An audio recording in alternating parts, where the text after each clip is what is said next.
द्वारा जारी जाति प्रमाण पत्र दिशा निर्देश 54/159 दिनांक 9/9/2015 एवं परिपत्र दिनांक 8/8/2019 एनेक्सर ए के अनुसार ओबीसी के जाति प्रमाण पत्र की वैधता अवधि 1 वर्ष की होती है, परंतु क्रिमिलेयर में नहीं होने के संबंधित तथ्य को 3 वर्ष के लिए विधि सम्मत शपथ पत्र के आधार पर मान्यता दी गई है।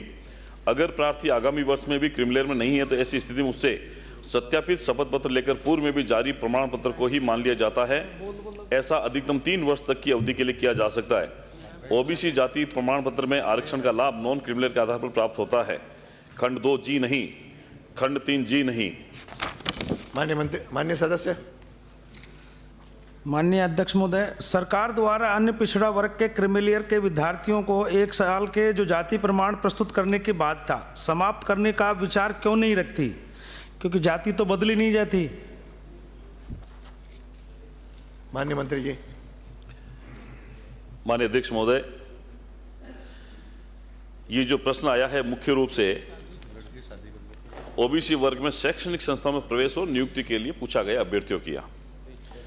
मैं माननीय सदस्य को इतना आपके माध्यम से निवेदन करना चाहता हूं कि ये जो भारत सरकार की तरफ से ये जो गाइडलाइन जारी की गई, भारत सरकार की तरफ से ही इस प्रकार का क्रिमिनल नॉन क्रिमिनल का दिया जाता है। और ऑनरेबल जो कोर्ट है सुप्रीम कोर्ट में एक मैं आप कहें तो इसके बारे में थोड़ा सा डिटेल बता दूं। आप तो थोड़ा सा डिटेल बता ताकि सदन के संज्ञान में आ जाएगा।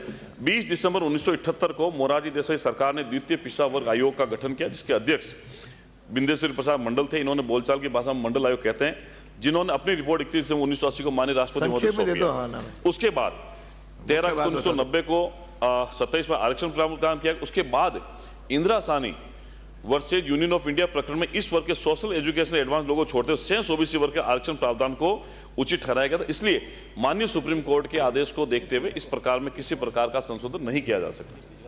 अगला।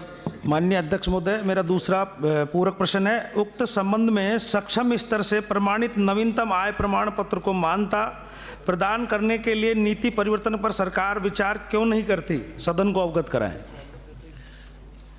ऐसा किसी प्रकार के प्रस्ताव पर सरकार नहीं रखती विचार।